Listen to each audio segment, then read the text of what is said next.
Hello friends, our next topic is heat.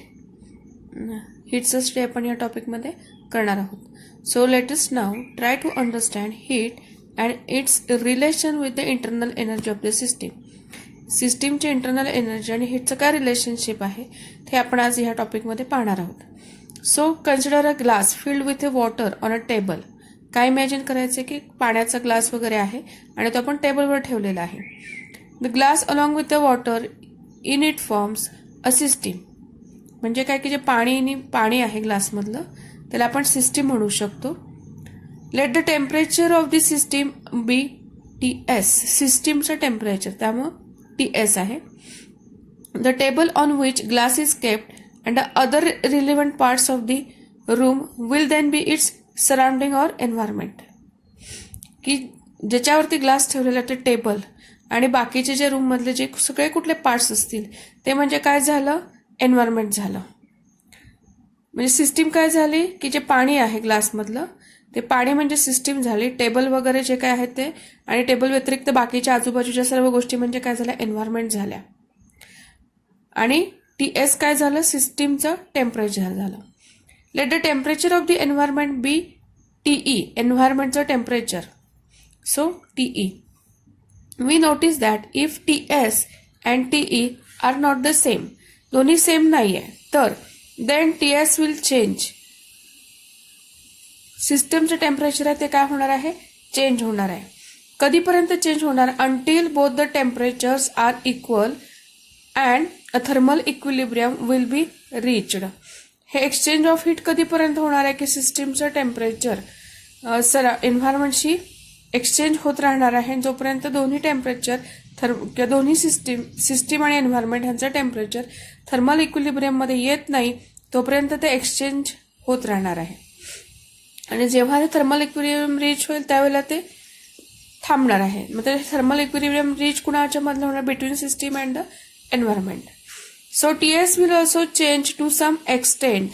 सिस्टीमचं temperature जे आहे ते काही प्रमाणामध्ये बदलणार. But the end result is that system and the environment reach thermal equilibrium. सगळ्यात फायनल एंड रिझल्ट आपला काय असणार आहे की आपले सिस्टीम आणि एन्व्हायरमेंट हे कसे असणार आहेत तर थर्मल इक्विलिब्रियम मध्ये असणार आहेत. If the environment is very large, आता एन्व्हायरमेंट जर खूप मोठा आहे, in the change so the change in the TE may not be measurable but certainly not zero.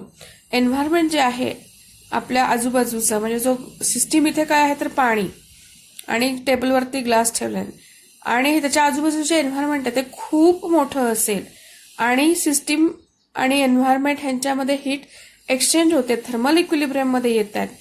पण जर का एन्व्हायरमेंटचं टेम्परेचरमध्ये झालेला चेंज हा आपल्याला मेजर करता येण्यासारखा नसेल तरी तो झिरो नक्कीच नसणार आहे. स्मॉल अमाऊंटचा जरी असेल तरी तो झिरो असणार नाही, सर्टनली नॉट झिरो. काय, चेंज इन एन्व्हायरमेंट टेम्परेचर हा झिरो होणार नाही. मेजरेबल जरी नसला तरी सुद्धा तो झिरो मात्र असणार नाही. ही गोष्ट इथं लक्ष ठेवायची. काहीतरी स्मॉल अमाऊंटचा का होईना चेंज असणार आहे. Such a change in the temperature is cause by the transfer of internal energy. आता ही कुठामध्ये एनर्जीचे ट्रान्सफर होते, between the system and the environment. म्हणजे सिस्टीम आणि एन्व्हायरमेंट ह्यांच्यामध्ये इंटरनल एनर्जी आहे ती ट्रान्सफर होतीये आणि त्याच्यामुळंच टेम्परेचर चेंज होत आहे. मी रिपीट करते, टेम्परेचर चेंज होते कशामुळं, इंटरनल एनर्जी ट्रान्सफर होतीये कुणामध्ये, सिस्टीम आणि एन्व्हायरमेंटमुळं. In this case, the transfer of energy is between glass of water and its surrounding. आपण जे एक्झाम्पल घेतलं होतं, पाणी आहे ग्लासमध्ये, तर ह्या केसमध्ये एनर्जीचं ट्रान्सफर कुठे होतंय की पाणी जे आहे ग्लासमधलं त्याच्या आणि सराउंडिंगमध्ये एनर्जीचं ट्रान्सफर होतंय. मग आता इथे एक्झाम्पल दिलेलं आहे बघा ए फिगरमध्ये की ही आपली सिस्टीम आहे, ही तिची बाउंड्री आहे आणि हे सिस्टीमच्या आणि बाउंड्रीच्या बाहेरचं जे काही सगळं काही पार्ट्स असतील ते म्हणजे काय होणार, एन्व्हायरमेंट. मग सिस्टीमचं टेम्परेचर TS, एन्व्हायरमेंटचं टेम्परेचर TE. आता सिस्टीमचं टेम्परेचर आहे ते एन्व्हायरमेंटच्या टेम्परेचरपेक्षा खूप कमी आहे त्यामुळे काय होणार आहे, सिस्टीम आहे ती हीट क्यू एवढ्या अमाऊंटची हीट ॲब्सॉर्ब करणार, त्यामुळे त्याची इंटरनल एनर्जी चेंज होणार आहे. आणि ह्या केसमध्ये क्यू कसा असणार आहे तर पॉझिटिव्ह असणार. तर इथे खाली सांगितलेच आहे बघा.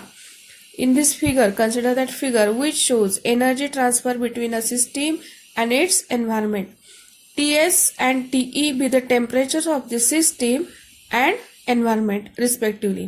Q be the energy transfer between the system and its environment. Q हे एवढ्या अमाऊंटची एनर्जी ट्रान्सफर होती आहे. मग आता इथे डायग्राममध्ये इथं दिलेलं आहे की सिस्टीमचं टेम्परेचर एन्व्हायरमेंटपेक्षा कमी आहे. इथे थोडीशी मिस्टेक झालेली आहे, प्रिंटिंग मिस्टेक, ते ही करेक्शन करून घ्यायची आहे. So as shown in the diagram, TS system of temperature is less than environment temperature. So system gains energy, therefore Q काय असणार आहे तर पॉझिटिव्ह असणार आहे ह्या केसमध्ये. System gains energy, so Q काय असणार आहे पॉझिटिव्ह असणार आहे. नंतर ही सेकंड केस की ज्याच्यामध्ये सिस्टीमचं टेम्परेचर एन्व्हायरमेंटपेक्षा जास्त आहे, ग्रेटर आहे. सो इन दिस फिगर की एनर्जी फ्लोज फ्रॉम द सिस्टीमकडून एन्व्हायरमेंटकडे एनर्जीचा फ्लो होतोय. इथे काय होतंय, सिस्टीमकडे होते, इन टू द सिस्टीम होते, energy flows into the system. इथे energy flows from the system. So in this figure B, temperature of the system is, actually इथं ग्रेटर आहे, तोच इथे पण प्रिंटिंग मिस्टेक झाले, तो करेक्शन करायची आहे. So system temperature is greater than environment temperature. System loses energy, hence Q कसं असणार आहे negative. So Q will be negative. आणि ही जी फिगर आहे C, so in figure C 4.4C, no transfer of energy. का तर सिस्टीम आणि एन्व्हायरमेंटचं टेम्परेचर कसं आहे इक्वल आहे. The system and environment are in thermal equilibrium, there is no transfer of energy, hence Q will be equal to 0, neither positive nor 0.